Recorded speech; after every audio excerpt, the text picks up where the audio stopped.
हरे कृष्ण। सभी वैष्णवों के चरणों में दंडवत प्रणाम।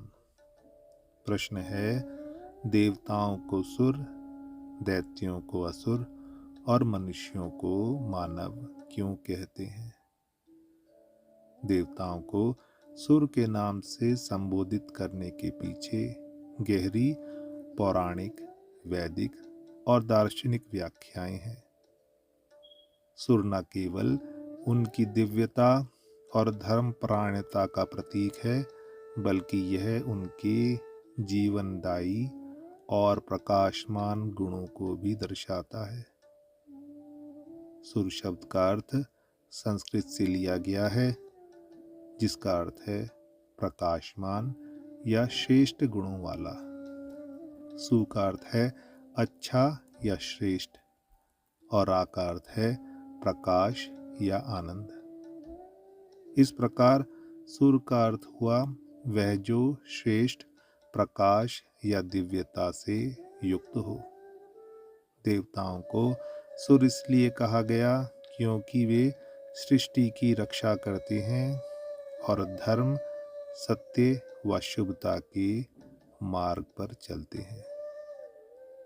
सूरे सानाम दूरगम गतिरतिशयनोपति सदा। सुर अर्थात सुरेश, स्वर्ग। जो स्वर्ग में रहते हैं वो सुर हैं। सुर वे हैं जो धर्म, सत्य और सकारात्मक शक्तियों के प्रतीक हैं। ये सृष्टि का संतुलन बनाए रखने के लिए कार्यरत रहते हैं। असुर इसके विपरीत अधर्म, असत्य और नकारात्मक शक्तियों का प्रतिनिधित्व करते हैं। सुर और असुर का यह भेद वैदिक साहित्य में स्पष्ट रूप से देखा जा सकता है। देवताओं को सुर कहने का कारण उनका धर्म और शुभता के मार्ग पर चलना है, जबकि असुर इसका ठीक विपरीत है। जो भगवान विष्णु का स्मरण करते हैं वह है सुर, और जो उनका स्मरण नहीं करते, जो भगवान कृष्ण को, भगवान विष्णु को परब्रह्म नहीं मानते, वे कहलाते हैं असुर। जो भगवान की सत्ता को स्वीकार नहीं करते, उन्हें हम असुर कह सकते हैं। वेदों के अनुसार जिसका जीवन हो उसको सुर कहा जाता है। जो वेदों के विरुद्ध चले उसे असुर कहा जाता है। सुर के प्रतीकात्मक अर्थ। देवताओं को सुर इसलिए कहा जाता है क्योंकि वे श्वास, प्राण और जीवन के आधार का प्रतीक हैं। वे धर्म, सत्य और प्रकाश के मार्ग पर चलने वाले शुभ गुणों से युक्त हैं। उनका जीवनदायी, सकारात्मक और दिव्य स्वभाव सृष्टि के संतुलन और मानव कल्याण के लिए प्रेरणादायक है। सुर न केवल उनके बाहरी कार्यों को, बल्कि उनकी आंतरिक दिव्यता और सकारात्मक को भी व्यक्त करता है। यही कारण है कि देवताओं को सुर के नाम से संबोधित किया जाता है। देवों अर्थात देवताओं को सुर कहा जाता है। यद्यपि देवता शब्द वैदिक काल के बाद देव का पर्यायवाची माने जाने लगा, इसका अर्थ पहले काफी व्यापक था। सायण में ऋग्वेद भाष्य भूमिका के अनुसार देवता तु मंत्र प्रतिपादया, अर्थात ऋग्वेद में देवता किसी भी मंत्र, ऋचा के द्वारा बताए गए विषय को कहते हैं। देवता कोई देव भी हो सकते थे और कोई असुर भी हो सकते थे। जो भी किसी ऋचा के प्रतिपादय विषय थे, वे उस ऋचा के लिए देवता थे।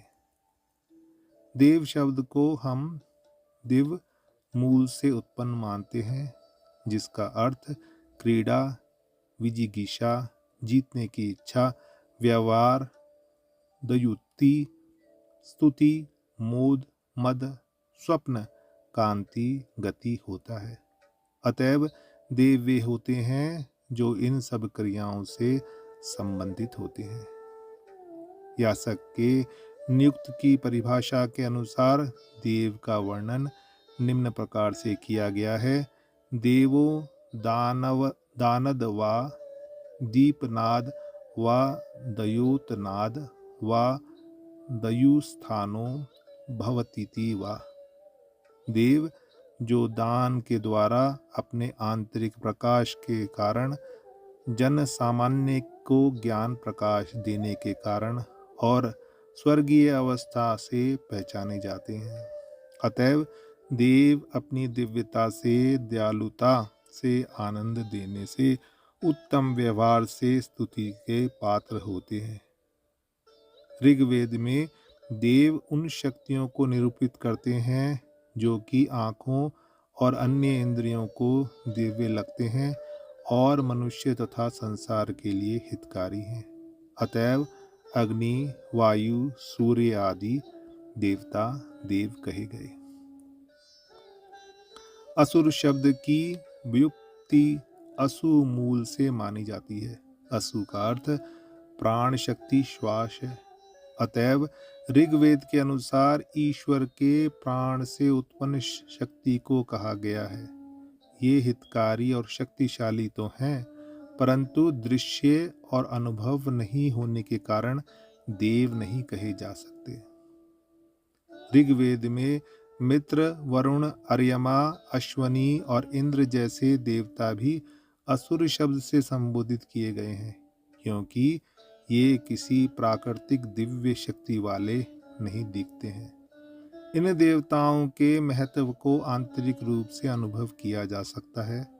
इस क्रम में आप इस बात पर ध्यान दे सकते हैं कि प्राचीन ग्रंथ सुरासुर संग्राम या सुर असुर संग्राम का उल्लेख नहीं करते, हमेशा देवासुर संग्राम ही कहा जाता है।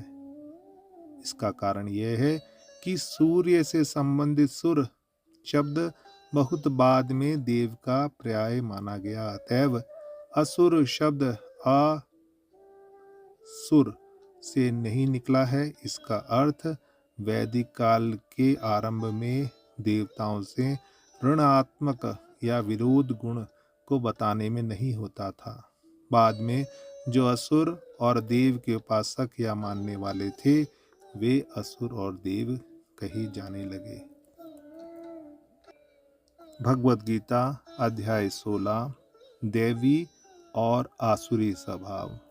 श्लोक संख्या 1, 2 और 3। श्री भगवान वाचा अभयम सत्व संशुद्धि ज्ञान योग व्यवस्थिति दानम दमः च यज्ञः च स्वाध्यायः तपः आजर्वयम् अहिंसा सत्यम अक्रोधः त्यागः शांति अपैशुनम भूतेषु अलोलुप्तवम मादर्वम ह्री अचापलम तेजः शमः धृति शौचम अद्रोहः न अतिमानिता भवन्ति संपदम दैवीम अभिजातस्य भारत।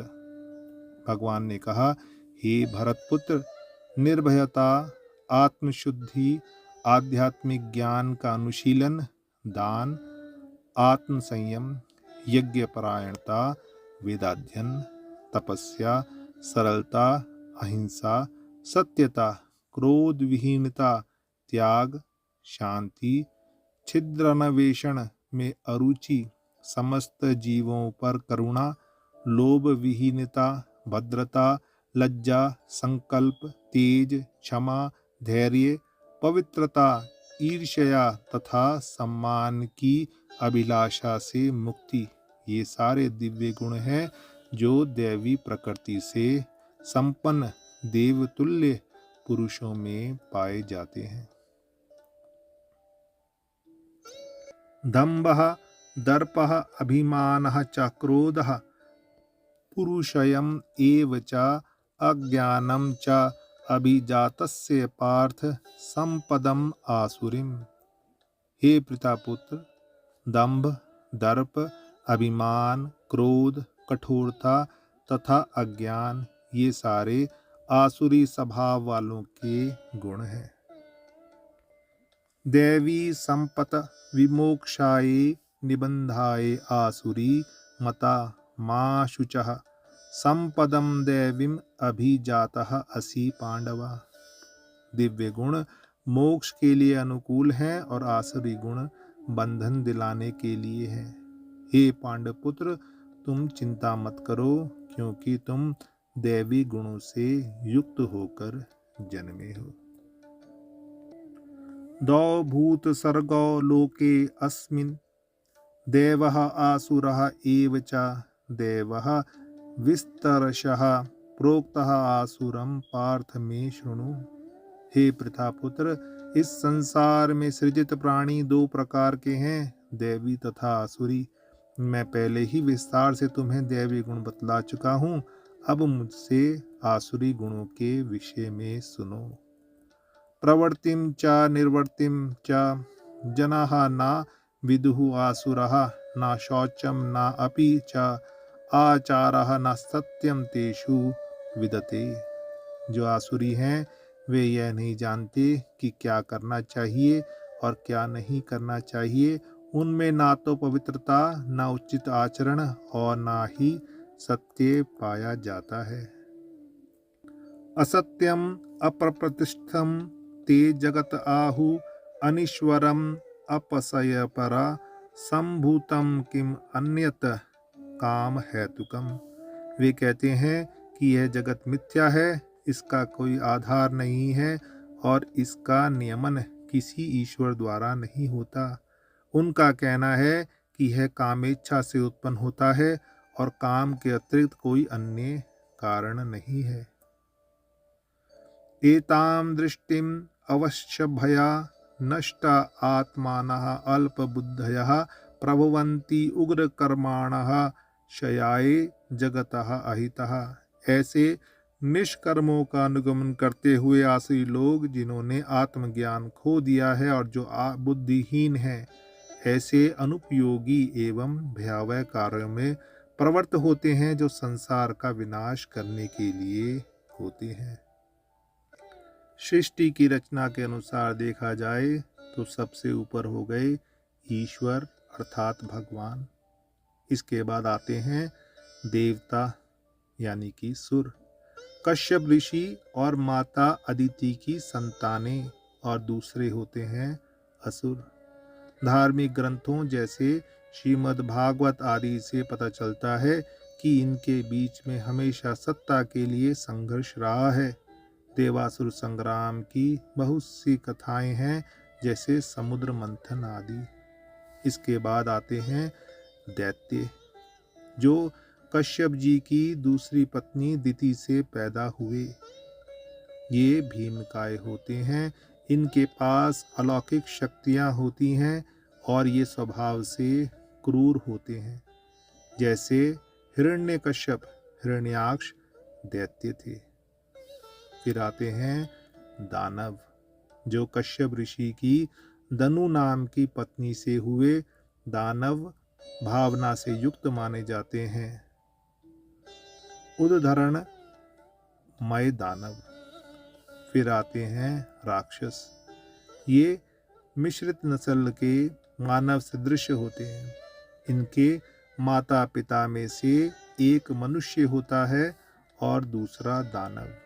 जैसे रावण, कुंभकर्ण, विभीषण, महाभारत काल के भीम पुत्र घटोत्कच, ये राक्षस हैं। इसके बाद आते हैं यक्ष, वे जो शापित देवता होते हैं, जो मनुष्यों की सहायता करके उनकी सहायता से फिर से गंधर्व बनना चाहते हैं। गंधर्व बनने के बाद वो देवता बन जाते हैं। माना जाता है कि भूमि में जो दबा हुआ धन, खजाना इत्यादि की रक्षा गंधर्व करते हैं। ये वन के रक्षक भी होते हैं।